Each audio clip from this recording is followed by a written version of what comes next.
Hey, man. What's going on? Have you ever heard of... Happy July 4th. That's not... that was like a week ago. That was the last one. That was Chicky. Okay, have I heard of This is what? July 13th? Happy July 13th. How does that make sense? The other one came out on July 4th? Yeah. Well, I think it was the day... Like, I think it was July 4th weekend. Oh, no, okay. wait. This is July 13th. July 11th. Yeah, that's what I was going to say. July 11th. Okay. Yeah, so the dates are wrong, even more wrong. I was looking at the, whatever. Hey, hey, man. We tried so hard to be organized. Have you ever heard of Edward Bernays?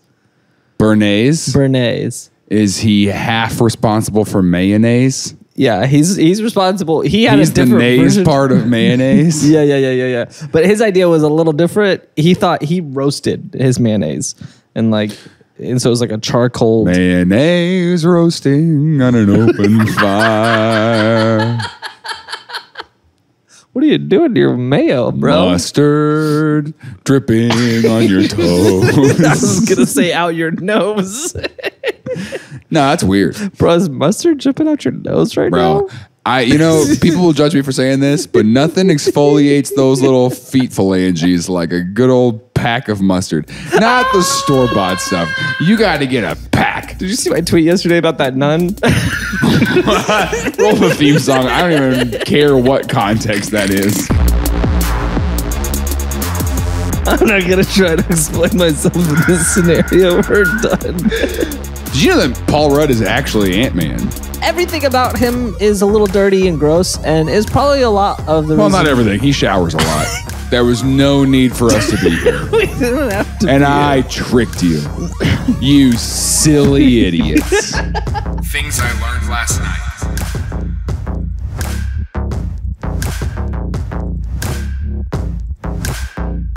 Tilling it. What?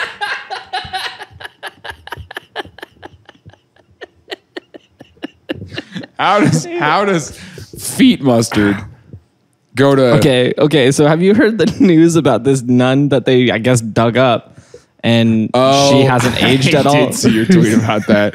Yeah, she hasn't aged at all. She's been dead for 4 years, and you were like, show me the toes. It's pretty funny. And I immediately was like, oh, if you don't know the context of this, that's a really weird thing to tweet about a 4-year dead nun. I want to see the toes on that gal. And you know what, Tim? It's none of your business. I'd pay for those. It's none of your business. None of your business. Get out of here. Okay. Edward Bernays. I'd pay for them. Okay. Edward Bernays. Yes. Edward Bernays. He is the self-proclaimed, and other people proclaimed, but originally self-proclaimed. Okay. Father of PR. Okay. And he's the reason. What is he, like a 50s and 60s kind of guy?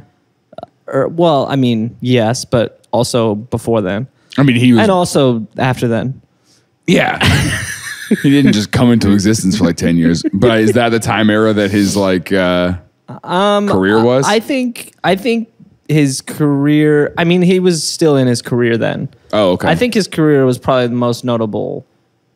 I mean, I guess then too. He had a long career. Okay. A long career with... We'll get into it. But he's the reason why you eat bacon. He's the reason why women smoke cigarettes. He's the reason why Guatemala doesn't have a democracy. What? He's an influential person. Arguably one of the most influential people of the 20th century. So if you see some lady smoking at a stoplight, you yell at her. Yeah. And you go, hey, that's Edward Bernays' fault. Thanks, Bernays. Hey, thanks Bernays for your lung cancer. Edward Bernays Brown. What? Bernays Brown. Oh. Sorry. That's you were going for? Okay. It just hit me, and I couldn't not let it out. That's fine. Okay, so Edward Bernays, he was born in New York. His two parents from Vienna. What's Viennese? Viennese? Austrian. Viennettes. Sausages. That's what they call everyone from Vienna is just sausages. Here's the thing about Are you a Bernays. sausage? Oh, I didn't know that you were sausage. I'm sausage. I'm sausage too. I love our sausage heritage. We are both saucy. We're the Vienna sausages. He was twice Sigmund Freud's uncle or nephew. Sigmund Freud, he was twice his nephew. Let me explain. Please. His mom was Sigmund Freud's sister. Okay. His dad was Sigmund Freud's wife's brother. Oh. So there was nothing bad there. Everything I learned about Sigmund Freud explains everything else I knew about Sigmund Freud. If that makes sense. Every new thing I learn actually just adds to it and makes it make more sense. You know, there's nothing that I go, whoa, that's shocking, came out of nowhere. It's all like, oh, you know what? That actually, because, you know, that still doesn't make all the sense, but it makes more sense than it did before. Yeah. What this means is that there was a moment where Talk about family Freud, you know. Eli Bernays, he was Edward's dad. His dad, yeah. There was a moment where Eli and Sigmund both were like, hey, man, could I marry your sister? And he was like, dude, me too. That's okay, so hold on. Okay. So, okay. So, Eli married Sigmund Freud's sister. Yes. Sigmund Freud married Eli's sister. Yes.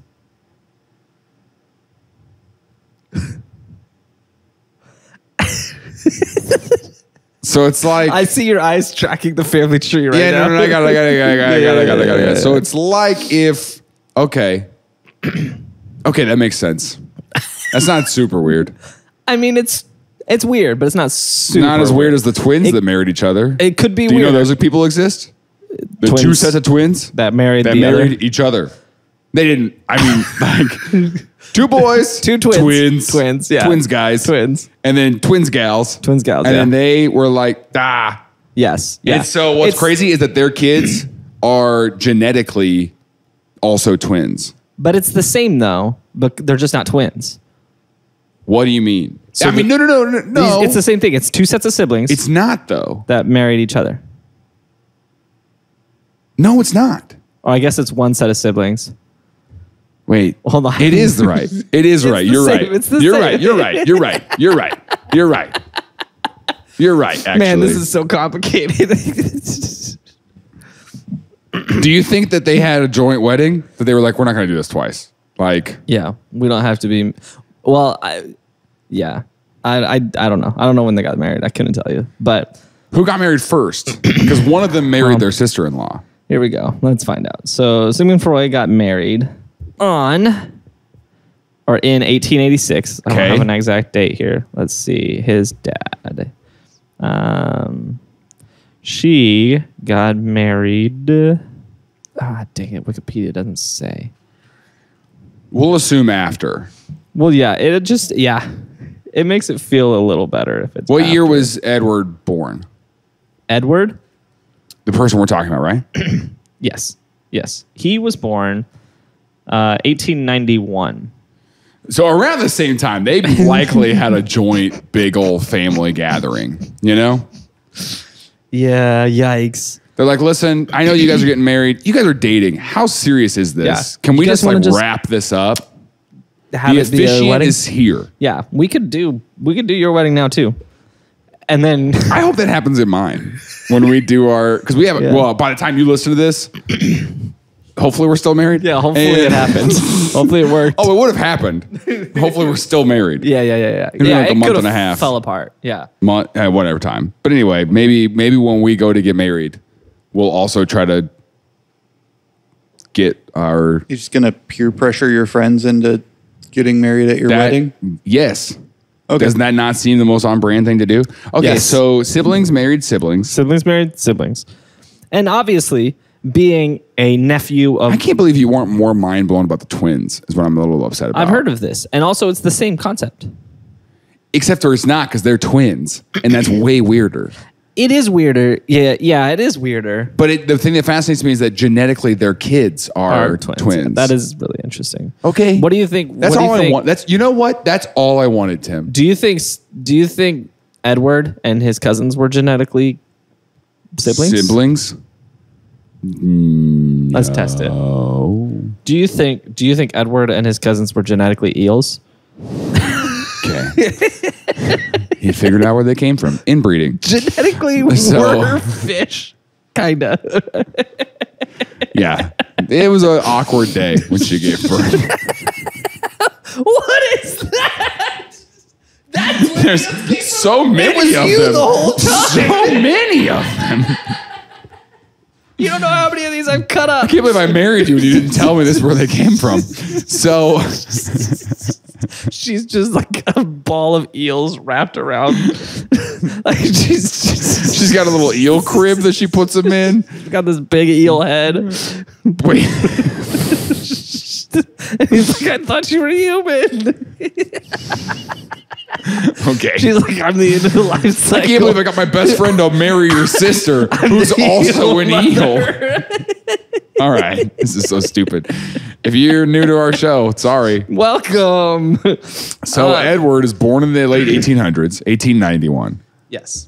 And he did his youth, right? And then he graduated college. Sure. And he became a writer for the National Nurserymen Journal, which I haven't been able to find much about their subject matter.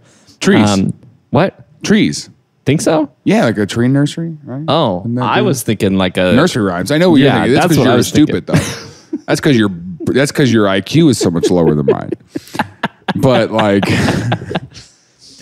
and so he worked that job for a little bit. Okay. And then he went on to a job at the Medical Review of Reviews and Dietetic and Hygiene Gazette of 1912.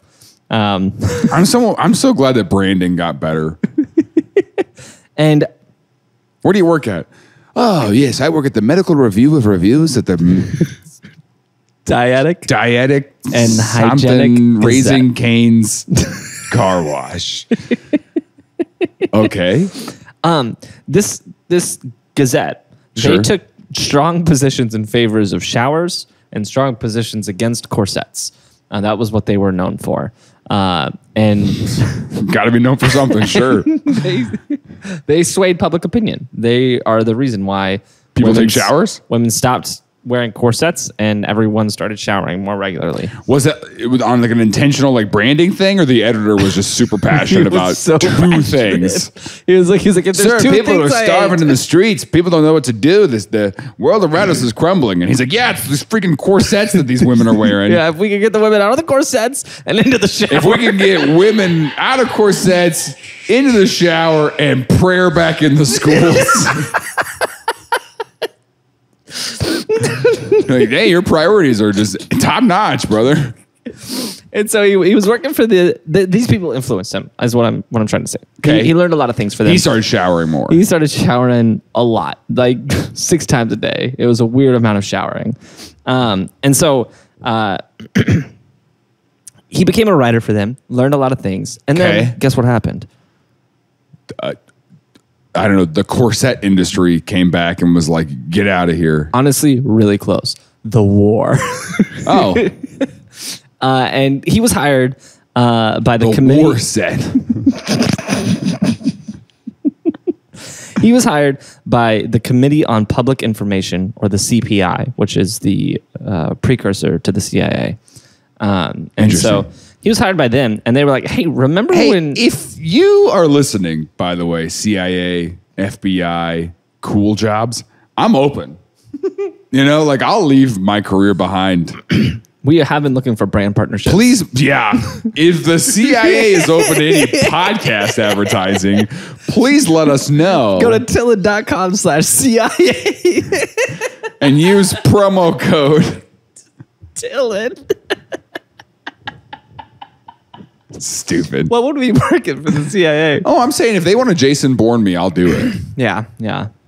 Have you heard the conspiracy theories that like all those Jason Bourne type actors are actually CIA agents? Yeah. And that's their cover. Is everyone knows them as the agent, so they're like, oh, he's doing agent looking thing. He's just practicing for a movie, and then they can ship him practicing for a movie. So you're telling me, hold on, wait. You're telling me you see Matt Damon somersault into the tropical smoothie cafe, right? Yeah.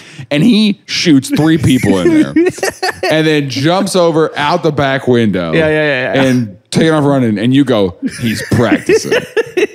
That's supposed to be a movie. He's practicing. I mean, you got to keep your chops up. Dude, I saw, 3 people got murdered. My mom's dead now. But Matt Damon was practicing. Was giving it a shot. Yeah, dude. Practice. Well, no, the idea is that like, you're hiding him in plain sight. And so everyone sees Matt Damon. They're like, oh, there's no way Matt Damon's the spy in this situation. If you're like, we're pretty sure someone here is spying on us, but it can't be you. So you're a foreign government, yeah, and Matt Damon sits down across from you, and you're like, I'm totally safe because this is Matt Damon, it's like, actor. Oh my gosh, Matt Damon, can I have an autograph? And then he slips you some chlorophyll. Did you know that Paul Rudd is actually Ant-Man?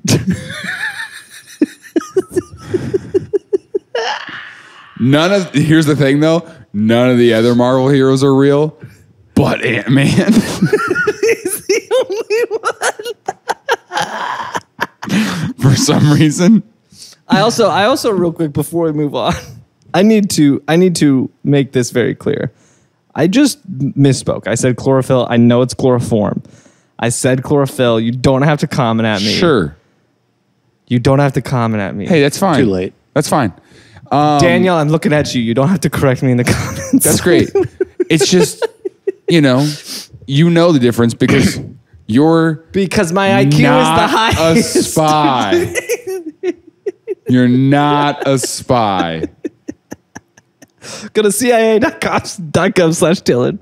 .com/TILLN. Got it. .gov.org. Okay. So I don't know how we got here. So the CPI hires him. And they were like, hey, there is a war going on right now, and the entire world is a part of it. Sure. But here's the deal. The American people don't want to be a part of it. But here's the thing. World War I? Yeah, but they're like, here's the thing. We need them to be part of it. We want to be a part. It's a war. We want to be a part of the war. Can you spin World War I? Yeah. Is what they're asking. Yeah, they were like, can you get public opinion on our side?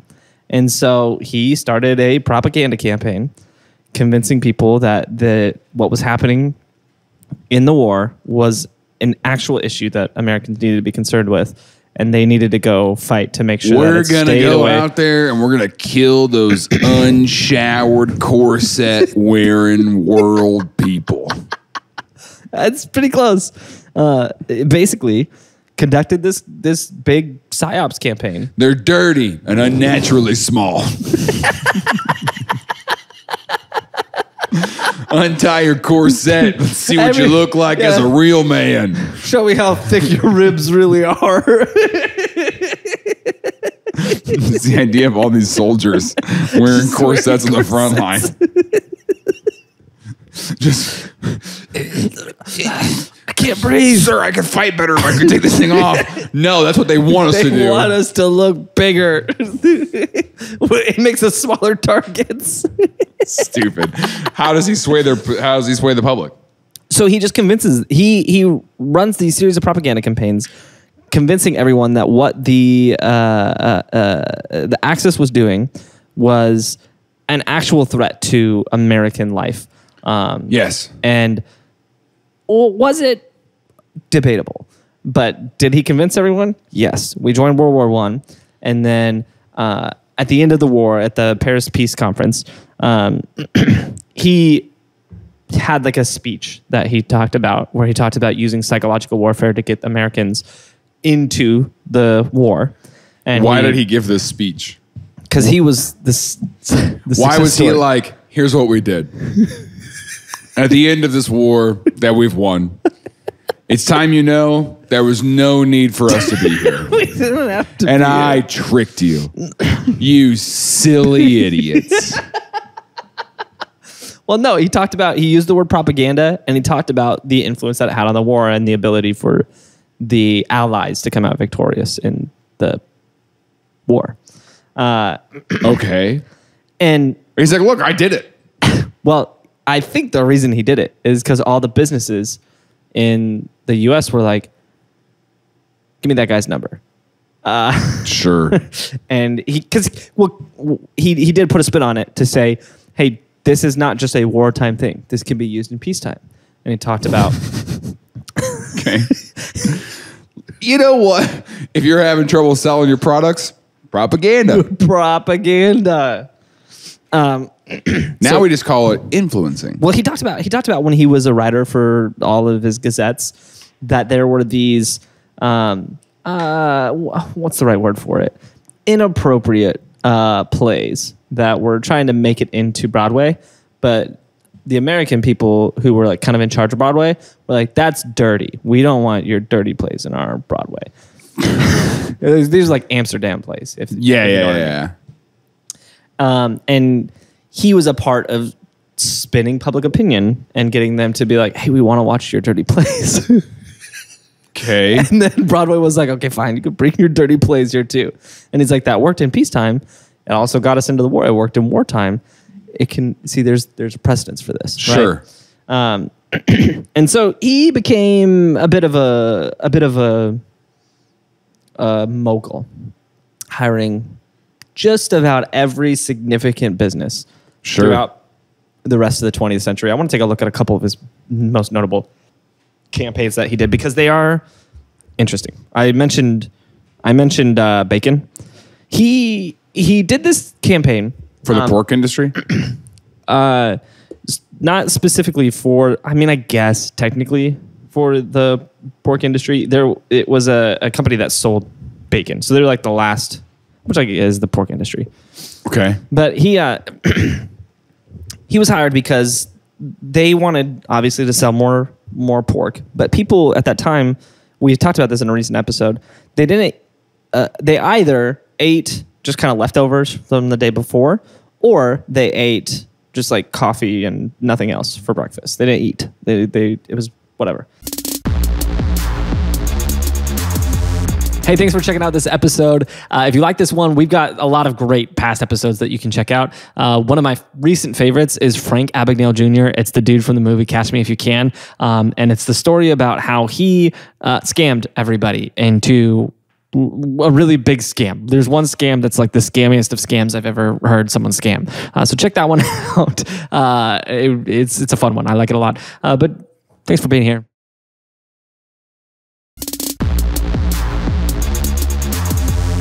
What he did is he's like, we need to convince people that breakfast is something that's important that you need to do. Sure. And so what he did is he went and he just called a bunch of doctors and was like, hey, Can you lie? Okay.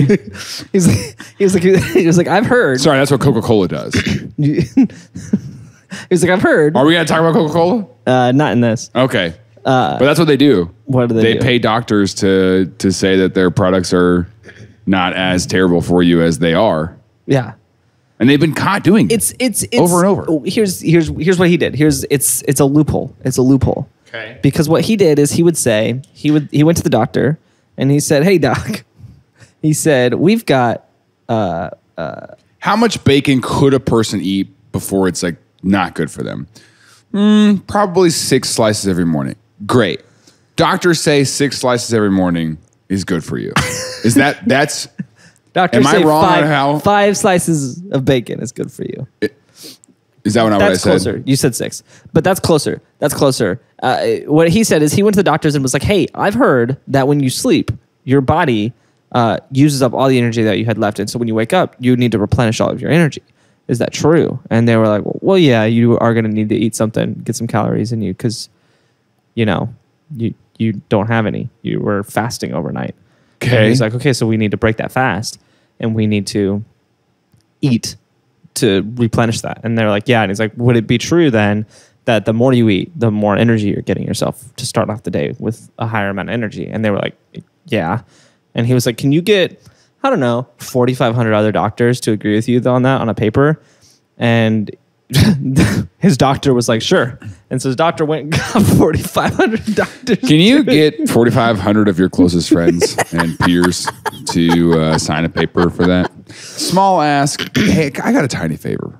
You know, Just a tiny favor. This is a really small thing I want. But if you do it, remember I'll when let you I do watched that. your dogs a couple weeks ago while you were out of town? Yeah. Great. Here's how you can pay me back. I was going to go way weirder.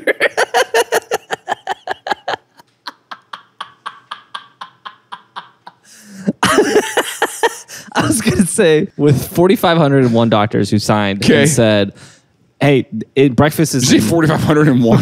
Yeah, because he got a... Great. 4,501 doctors say that you need to eat a big breakfast in the morning. And what's the best big breakfast? I don't know. Maybe pancakes and bacon. And so he started this Brighter Breakfast campaign about how you don't have any energy when you first wake up in the morning. And the reason for that is because you slept. You slept all your energy away. So eat a bunch of bacon, eat a bunch of pancakes, and get all your energy back. And With it was a huge sweet success. smoke taste. And here's the interesting thing about this. Not long after this, he was hired by Kellogg's, and he started the breakfast is the most important meal of the day campaign, which in a weird twist of fate, that campaign almost went against this because that campaign was like, we're eating too heavy of breakfasts. So Okay. he was the reason why that other campaign was successful. What he did like, hey, breakfast is huge. Yeah. Eat it. Yeah. Here's a solution for how big breakfasts are. Mm-hmm. Here's a solution for how sugary breakfasts are. Yeah. Yeah, I mean that's the way to build the only way to build like a huge enterprise like that is to keep creating problems and solutions. Yeah, you keep creating these issues and solving them. Another one that very similar to this before we move on, he did Betty Crocker's like instant cakes. Okay. Betty Crocker came to him and they were having a hard time selling their instant cakes. And at the time, the original recipe, it was literally just the powder and the water. You just mix the powder with the water, you got Sure. a cake. And he came to them and he said, take the eggs out. Let them put the eggs in. And they were like, why? And he's like, here's the deal. He said, you're trying to market this to women. This is like the 30s. You're trying to market this to women. And he's like, women. He's also Sigmund Freud's nephew. He said, women, they want to know that they're bringing life into something. And so they can symbolically add eggs and to bring life to their family. And If we can go back in time, dude. and it worked. That worked. I think the reason it worked Was and like bring life into your family via cakes. Later on in like an autobiography in like the 90s, what he said is I think the reason that worked is because the powder and the water felt lazy, and women wanted to feel like they were That's what making I'm something. thinking. Yeah, at the time he said it's because they want to provide the egg, but Which is weird as heck. in retrospect, But I was thinking, you want your kitchen to look like a mess so that your kids feel like you did something. they're like, oh, she made us this cake. When really you just poured some water on some powder and well, I think that's why some of these meal kits work. yeah, You know? yeah. Instead of the frozen meals or whatever, if you get the ingredients and like they teach you how to make all the stuff, like you feel like you made that meal. you're like, I did this, not you, me. Yeah. And that way when you get food poisoning, it's your fault.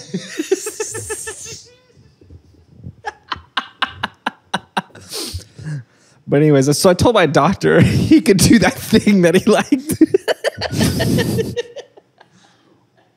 Wait, what?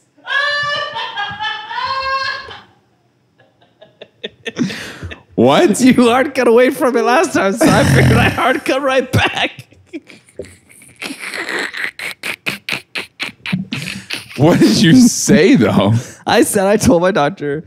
He can do that thing that he likes. Yeah, I didn't finish the thought. And you okay, just that's not what it just meant. want you to see what you did. Where you put a finger up and you go, I told my doctor he can do that thing that he likes. And if we can slow-mo play back the look on my face, because I was like, what are you talking about? He could do that thing that he liked. He could do that thing that he liked. That was supposed to be it. You know what? Forget it. I can't. I'm not gonna try to explain myself in this scenario. We're done. This is the series finale of our show. That's the last moment. We're done. Just roll the outro. Oh my God, you can do that thing that he likes. What are you freaking talking Okay. All right, keep going. You want to talk about the next thing that Sure. he did? I'm crying. Oh my gosh. Idiot. Okay. So are you tired today? Oh, I'm so tired. You look like it. Yeah. I saw my doctor yesterday. Okay. So his next client was Liggett and Myers. Okay. Which were the manufacturers of the Chesterfield cigarettes. Okay. And their competitor, Lucky Strike, was going out and hiring famous people. You might call them influencers. Yeah. To smoke their cigarettes everywhere. And it wasn't working great for Liggett and Myers because obviously they're competitor, you know? Yeah, we can't get the famous people. And so, so what he did is he made this campaign that basically just made fun of all those famous people. I can't believe smoking was as big as it is. Yeah. Yeah, it was a huge deal. I told you the other night on the phone. I think in 40 years we'll look back at social media the way we look at smoking right now. Yeah. Where it's like What a everyone goofy did that. thing. Yeah. Crazy. Anyway, go ahead. Yeah, why did we let people do that? So he's started making fun of So yeah, he found all the actors and actresses that they had smoking cigarettes. Found and lookalikes. And he just made them look stupid. Like he just put out articles where everyone was like, that's a dumb actor. Like, and so What he are you like talking about? swayed, well, he swayed public opinion. So then the About public was that like, actor? Yeah, that actor's not the kind of person dude. I want to be. You get a brand deal, and then this guy Yeah. works for the other company, and now he's going to slander your name just to sell more cigarettes? What are you talking about? Yeah. And so Lucky Strike saw this campaign come through. So you're saying because I just did like freaking Eggo waffles on Instagram, Waffle that House. toaster strudels Oh, are going to come after me yeah. and be like, Pillsbury. he's such a nerd. Pillsbury is going to be like, actually, here's something problematic from 2007 that Jaron did. Yeah, you don't want you don't want to be like that guy. That's not Yeah. the kind of influencer you want to be like. They're going to ruin people's careers. Yeah, yeah. And so Lucky Strike saw that campaign and they were like, call that guy. And they were like, They're like, we like that. they were. I like that you did that. Very funny. They were like, that was a great campaign. That was a great campaign. How much? What's your rate? What's your rate? And so they stole away from Liggett and Myers. Like the Sprint guy. What? He used to be the Verizon. Can you hear me now? And now he's and his contract expired. and then he went to Sprint. Yep. Smart. Yeah, I don't know if they had exclusivity deals at the time, Probably not. but there probably was like a hey, like I'm not going to hire you if you're going to be like that. Like if you're going to be working for them, you're not going to be working for me. Sure. You know. What year is all this? This is 1927, right? Okay, now. so we're in the 20s. Yeah. And so Lucky Strike hires him, and Lucky Strike's like, here's the deal. They were like, look, some women smoke cigarettes, but very few. Most women, We need all women to smoke cigarettes. they were like, most women won't smoke cigarettes because it's seen as not dignified for the woman to smoke a cigarette. And so they're like, we need them to start smoking cigarettes. We've got a few issues with it. He's like, have you tried adding eggs? Have you tried taking the eggs out of your cigarettes? They want to bring life. You know? Let them crack an egg over a crisp new pack. I'm making cigarettes. It's gross. It's been in your pocket all day. It's gross. Just crusty dried egg on the outside. Oh, gross. Yeah. So Scrambled. So he launched a few campaigns. So the first one was he started. What better way to start your day than with a good old cigarette?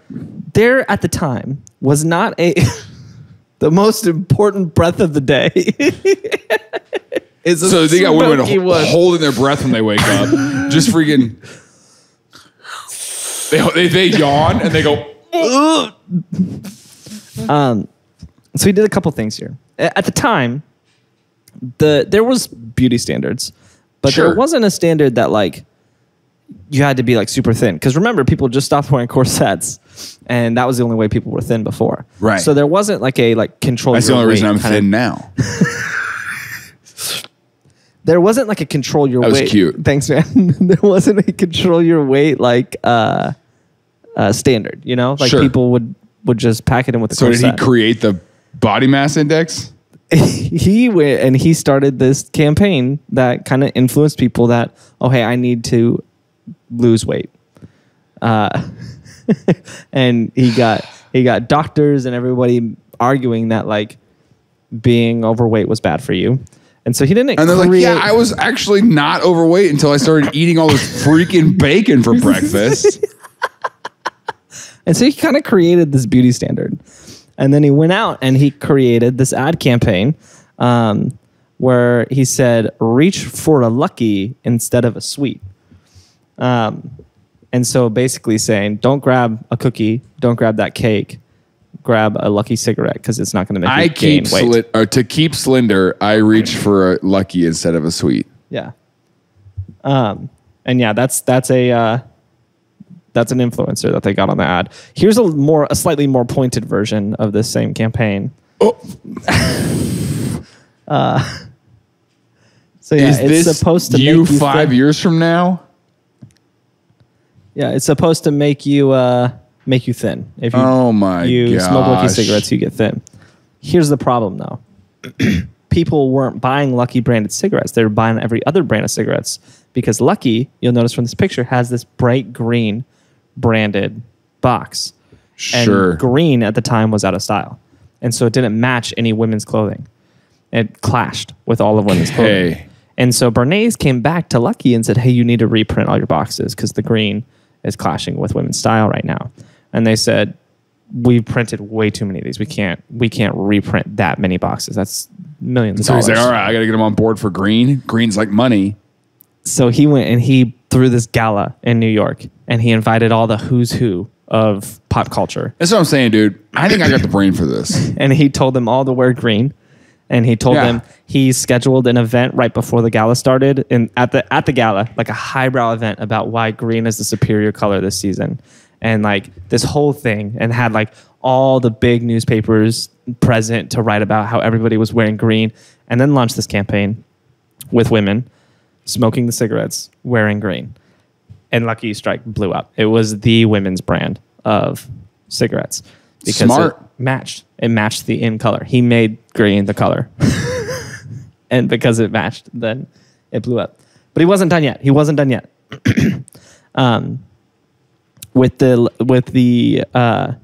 There was a Easter Sunday parade in New York. And he said we need to put the cap on Easter Sunday. And so Okay, yeah. Easter Sunday is not cool enough. they had us like a, you know how like on the Thanksgiving Who's the Santa of Easter? Easter Bunny. Did The Easter Bunny was smoking a Lucky Strike. That's what I'm saying. No, they had like, you know how like when you go to the Thanksgiving Day parade and like they stop every so often and they do like the marching band thing? Yeah. They had at the Easter Sunday parade, they would stop and they would do a marching band thing, but it's a reenactment of Mary and Martha finding the I thought you were going somewhere else. Mary and Martha, they found the tomb and Jesus wasn't there and they're like, oh my gosh, I need a Lucky branded cigarette. That would Nah, really you still calm my found a way to nerves. make a mockery of the Bible. That's great. I love that for you, Tim. Wow. No, what they did was You signed a contract.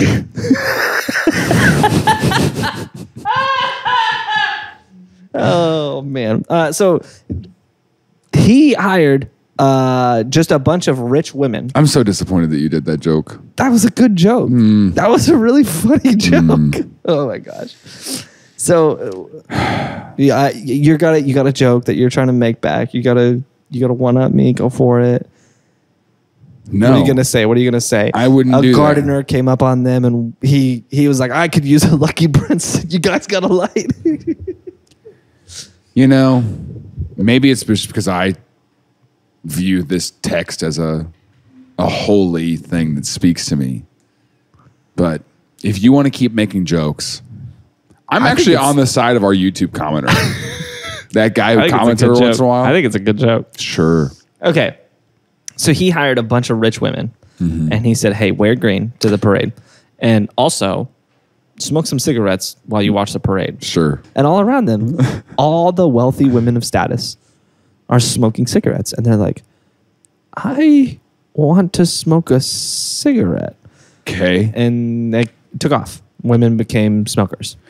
It's so interesting to me how marketing and influencing work and how they've always worked. Yeah. And why we do that. Yeah.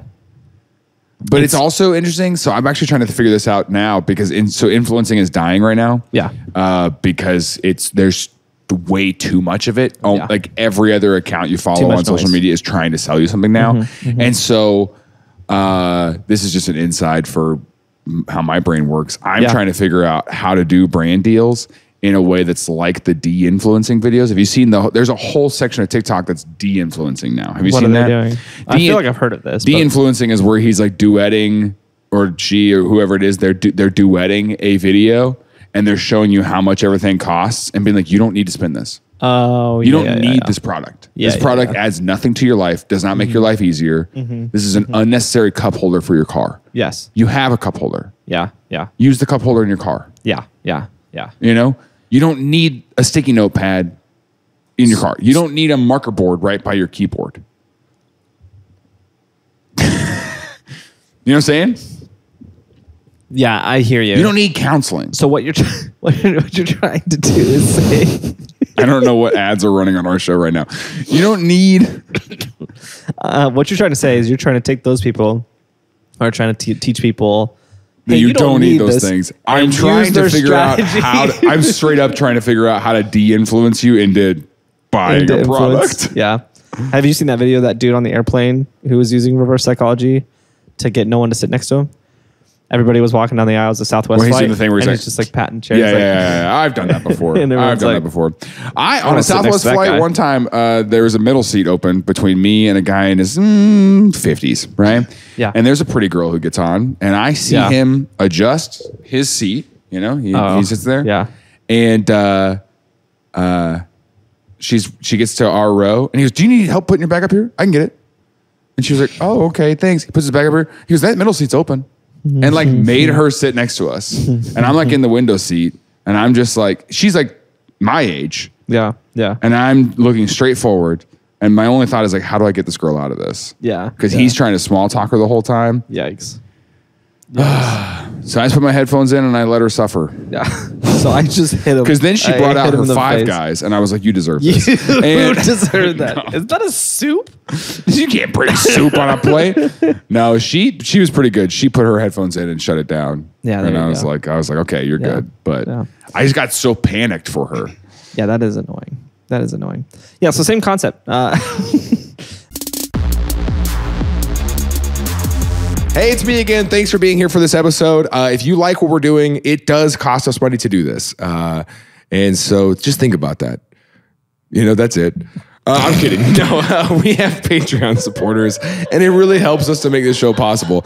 Honestly, we're so grateful for everyone who listens to the show. But there's people who want to make more of it happen, and so they financially support the show, and you get a lot back for it. You get our private Discord where we chat every day. We're hanging out and just getting to bond and hang out. We also do live Zoom hangouts for our Patreon supporters. You get exclusive merch. It's a good time. There's a lot in it for you, and it's a lot in it for us because we get to know you better. You know, you're not just a number in a stat board or whatever, but you know, you're our friends and we appreciate you a lot. So consider doing that. If not, then you can listen to this dumb little ad because that's how we're going to get money from you. We're going to leech from you either way. We're going to get paid. We're in this for the cold hard cash, baby. Anyway, here's an ad. How do they get it though? I realized I forgot to put a CTA in mine. Oh, dang, you were doing gummit. Yeah. They can text TILLN to 66866. Thanks, Jared.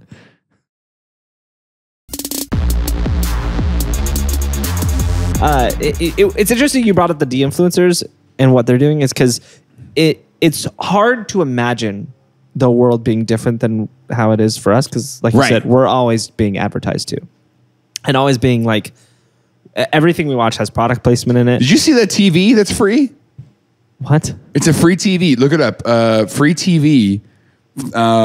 Who makes it? It's a free 55-inch TV. Give it to you for free. But the catch is that there's a separate screen at the bottom that just shows advertisements. Oh my gosh.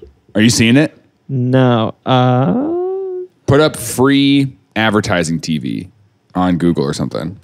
Because it's got a sound bar built in, and then right underneath the sound bar is a separate, smaller screen that just shows advertisements, and that's how it pays for the TV. Like kind of like a NHL game, like the bottom, like where it's just like a ticker, but bigger. Are you finding it? No. Oh, here it is. There you go. Can you put it on the screen or something? Because it's not a smart TV. It comes with like a Fire Stick or, a smart device. But it's not like any kind of revolutionary TV. It is. I mean, it looks kind of cool. Like, I'm not going to lie. Like, I'm like, I mean, but every time you turn that TV on, there's ads at the bottom now. Yeah. That's what gas tapes were, right? True. I mean, honestly though, like I kind of like this shows that like it's got scores and weather, and then there's and a Kia ad. I'm okay with the Kia ad. Show me the Kia ad. Like it's kind of cool to have the scores down there and the weather. Like that's kind of neat. And for free? For free. I mean, it's kind of cool. Really, Tim? This capitalistic nightmare is cool to you? I kinda, honestly. Oh, here's a better looking one. I like it. Is that bad? I think so. Is that? Let me try to de-influence you from this TV. Do it real quick. Do you realize that I'm de-influencing you into buying the TV? It's kind of cool. No, there's a Pizza Hut thing your down there. fantasy football scores down there, and you can scroll over and you can order now through your TV. I mean, that's cool though. Is it? Like you're sitting there, you're watching the game, you're like, man, I wish I knew the score of my fantasy football team, and also I wish I knew how to order some stuffed crust. I'd pay nothing for it.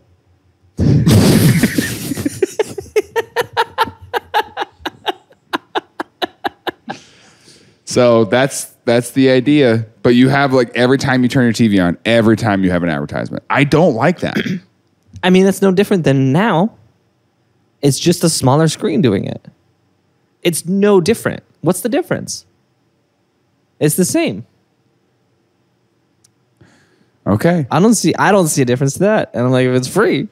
It does have a webcam though, which kind of stresses me out. What do you need the webcam for though? Isn't that a little weird? Yeah. Is it going to track your eyes and see how many times? Well, you know what I found out the other day? What's that? I was reading for podcasting, but I was reading this report from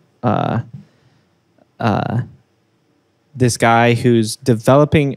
It's kind of Spotify won't comment on this, but he says he's contracted from Spotify. He's developing an AI that will do host read ads for hosts of podcasts. Yeah. And so then we've talked about that. What it'll do is it will use Spotify's data to, when you're listening, it'll be like, hey, Jaron, are you looking for a great place to eat lunch in Kansas City? Try Hawaiian Bros. And it's me talking to you as the podcast host. But because Spotify... it says your name? Yeah, because Spotify knows your name because you have a profile and it knows your location. So it tells you Kansas City. And it's like subbing in those words. And if you're in Guatemala, it'll speak in your negative language because it's AI. Your negative language? My voice... It'll speak in your negative language. That was so racist of you. What an idiot. That was so racist of you. Wow. We got him. We got him, folks.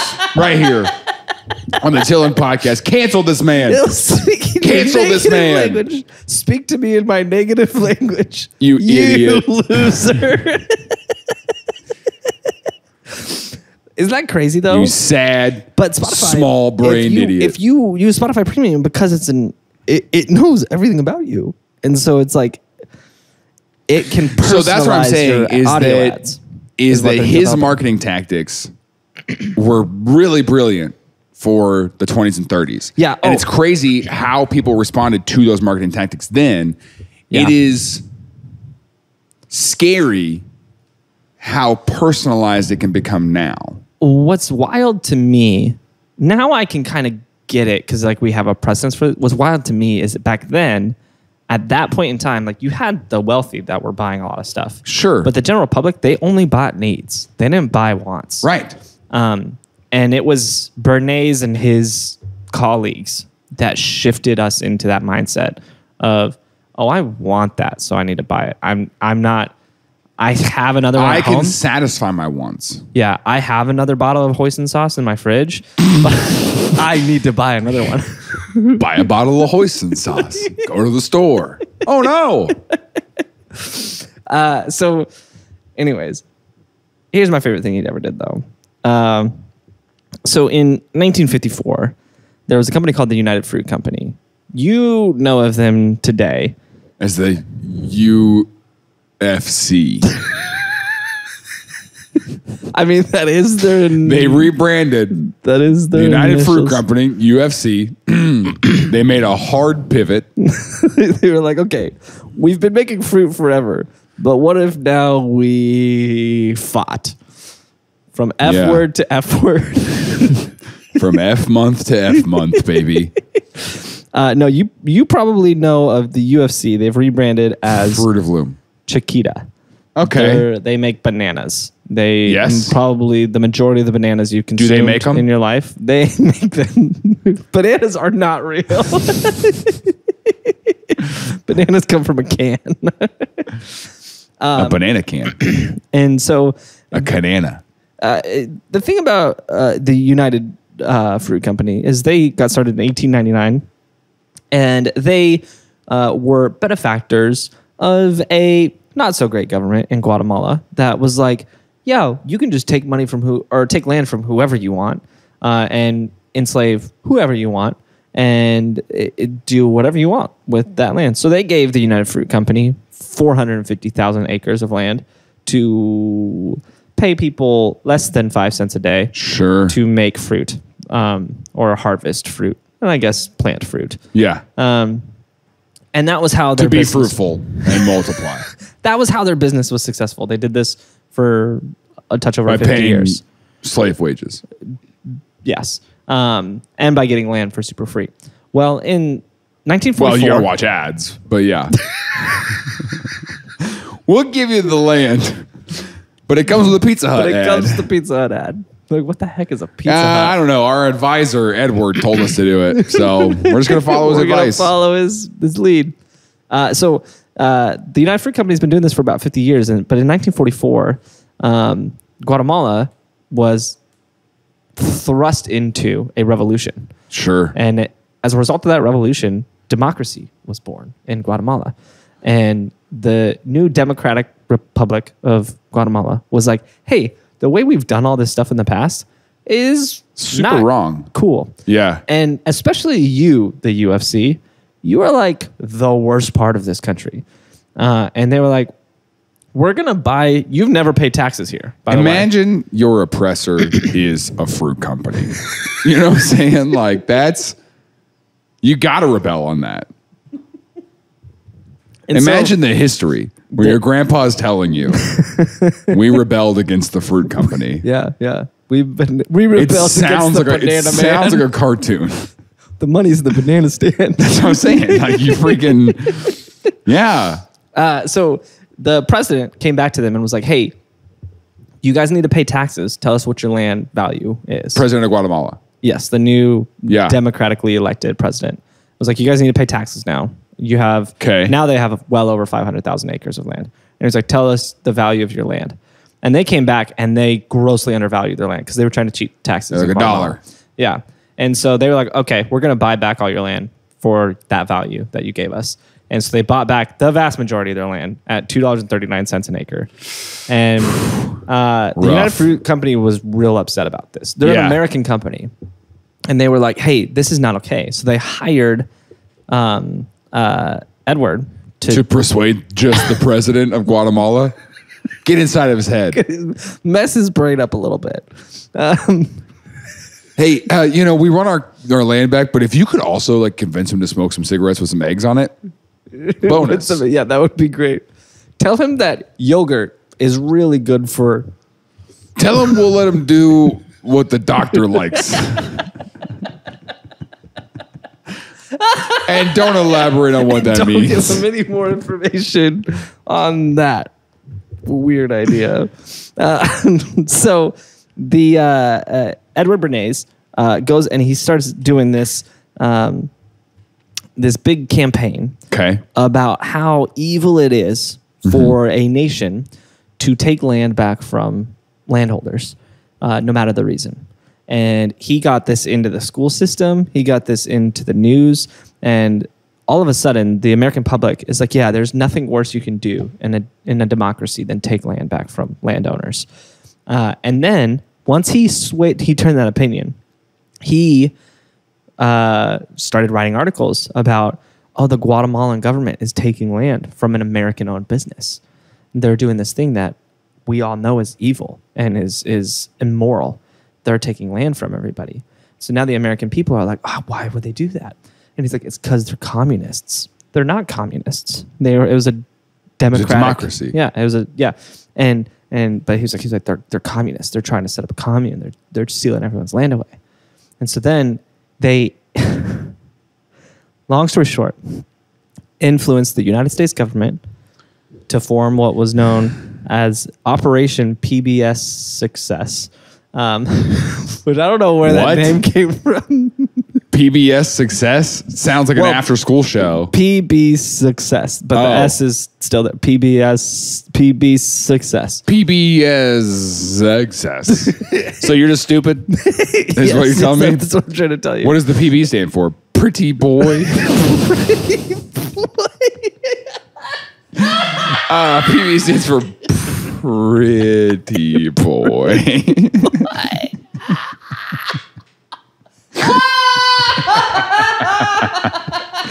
That's a good callback. So they go in for pretty boy success. Sure. And here's what's wild is they said, okay, here's what we'll do. We'll go in and we're going to train 480 rebels to do this coup and take over the Guatemalan government. Jeez. And they were like,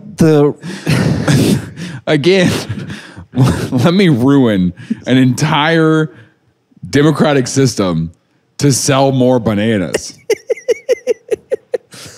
And so the United States government broke up that actor's marriage, but you got to understand, he was selling my competitor's cigarettes. Yeah, my client wasn't selling enough cigarettes. And so this is so deeply unethical. So the United States government trains 480 rebels in military. And they said, hey, go to the river and drink from it.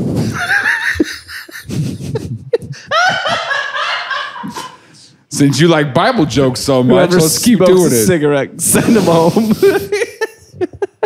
And so they sent 480 rebels in, and they said, "Here's your path. You're going to go straight for the capital, and you're going to take over." And they're going to be like, "We bow to your might."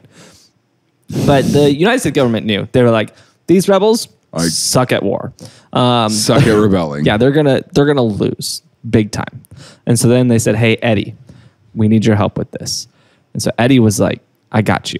So Eddy went before they did this invasion, and he did this huge propaganda campaign. And they put all these rebellion posters all over the country. Of Guatemala? Of Guatemala. Advertising that there was this huge rebellion group forming that was underground that no one knew about. What, like a freaking chess club? Rebellion, Tuesdays at 8. We talking about posters everywhere. Well, I mean, it's like, yeah, the president's trying to take your land, take it back. Like those kind of posters. And branding it like this rebellion group was really big, but there was no rebellion group. It was just these people, these 480 people that the U.S. trained to send out. And they weren't spreading, they weren't growing, they weren't that big. It's just 480 people. How many people showed up? But Guatemala, the Guatemalan people for a few months was like, this group is growing and growing and growing. I'm seeing their stuff everywhere. Sure. And then Eddy launched a radio station in town where he was going to broadcast as like the local news thing. And so the local news thing? What are you talking about? He became the All right, it's your morning drive to the rebellion. Next up we've got the classic hits. What are you talking about? It wasn't for the rebellion. He started a few months ahead and became the media in Guatemala. He started this radio station. So he Rush Limbaugh'd his way into Guatemala, basically. Yeah, and everyone's like, that's the guy we need to trust for news. And then the day of the... So he straight up went from marketing to propaganda. Well, he's not hosting this, but he's controlling this, if that makes sense. And so the day of the rebellion comes, and I'm just now realizing we're going to get some pretty weird YouTube views. That's the rebels invade. There's 480 of them, and they are doing awful. They're getting slaughtered. They don't stand a chance. But the radio station is saying they are crushing them. The radio station's talking about how they're taking over the city. Everyone needs to evacuate. Everyone needs to get out. And the Guatemalan army surrenders because they hear all this news. They've been seeing all these posters, and now they see the rebels marching on them, even though they're clearly losing. Like, the rebels are clearly worse than them. They surrender, and then they take over the Guatemalan government, and the U.S. puts in a new person that is their puppet leader that then allows Chiquita, the UFC, to have all their land back. All of this for bananas? And continue to pay their workers 5 cents. And it was a massive success. And that's your favorite thing he's done? I just want to rewind and make sure I heard that correctly. Here's why it's my favorite. My favorite thing he did was overthrow the Guatemalan government. Oh, cool. Well, he overthrew the government on this false pretense. The fact that he pulled it off is what's crazy to me. It's crazy because it was not through military might. It was not through the fact that he used the United States military. There was, in theory, a threat that the U.S. military was coming, that they were on the side of the rebels. But it was the fact that he just convinced everybody in Guatemala that the rebels were winning. And they believed it, which is bonkers to me. That's the only reason that was a successful coup. Sure. And the only reason why we have if you get enough people to believe that the government stole something from them, doesn't matter if it's real. If you get enough people to believe it, they'll believe it. Mm-hmm. Scary times. So he continued getting hired, continued getting massive contracts, lived until the mid-90s. So he was 103 when he died. Jeez. Wrote a bunch of books. His first book was called Propaganda. That did not go well because of the name. So the next one was Public Relations, which I'm pretty sure he used that name. He came up with the word Public Relations. And I did a PR move the other night. What'd you do? I posted about how expensive weddings are for couples who aren't in love. And it's just so that when people see how simple and basic our wedding is/was at this point, they're not not like, oh, wow, Jaren's poor. He's so poor. Yeah. It was a PR move. It was a choice. So you can be like, I chose this. They did a small wedding because they're really in love. Yeah, because they expect to last. But we're going all out. We're doing the small town wedding thing where I'm wearing cowboy boots and she's wearing a dress from Ross Dress for Less. A camo dress. Yeah, we're going all out and doing the little courthouse thing. So, so here's the thing though. Eddy was not. He is seen as the father of public relations, and he obviously had a lot of these big brands that he worked with and did these big. Right. But he wasn't the only one. But for some reason, he's the one that everyone remembers. And the argument... And that's because he got in the minds of the public. Well, it's because he did it for himself.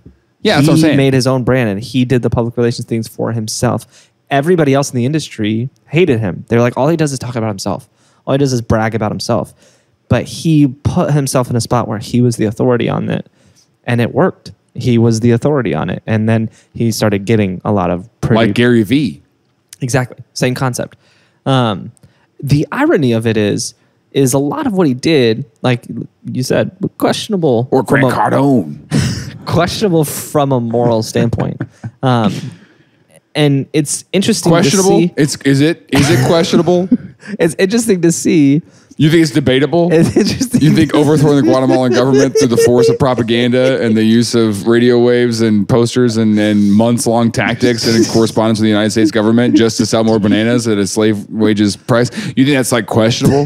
Like debatable? You think it's like something we can maybe like kind of throw around and maybe decide if it was ethical or not? He was just, you know, that's what the client wanted. The customer's always right. Here's what's interesting though. He you heard it here, guys. Tim thinks Bible jokes are funny, and he thinks that overthrowing governments is just a good old time. If it's what the customer if it leads to the bottom line, is always right. He had this split in his head because he would go do a banana split.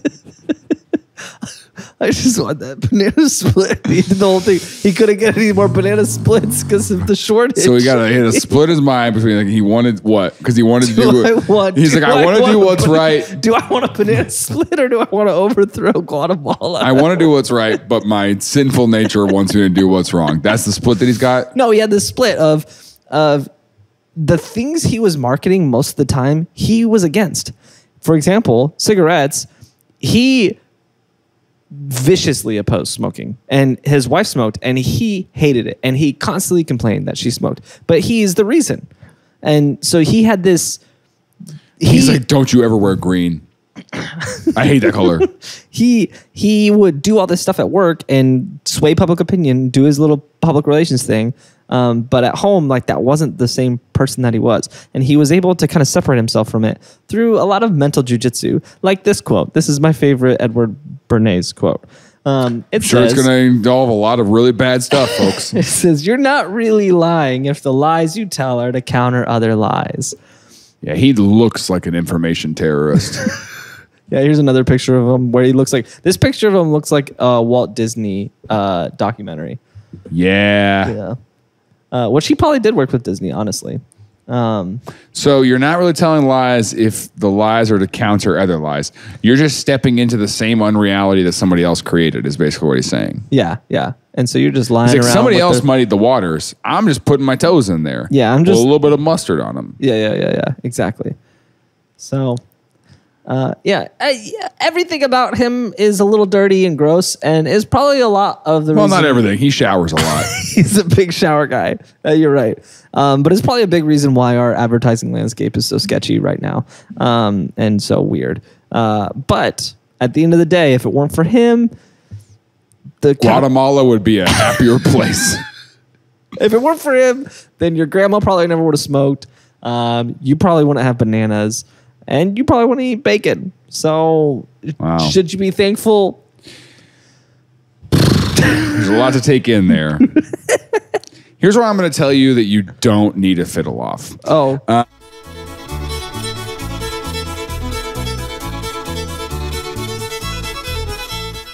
Hey, thanks for watching this episode. If you liked it, here's another one you can check out. And then down here is a bunch of other episodes you can watch. So make sure you click on that to watch forever. And then you can subscribe if you haven't done that already. It makes sure you don't miss an episode. Like this video, leave a comment, leave a review wherever you're watching. And then subscribe or follow on whatever social media platform you prefer. We will be there.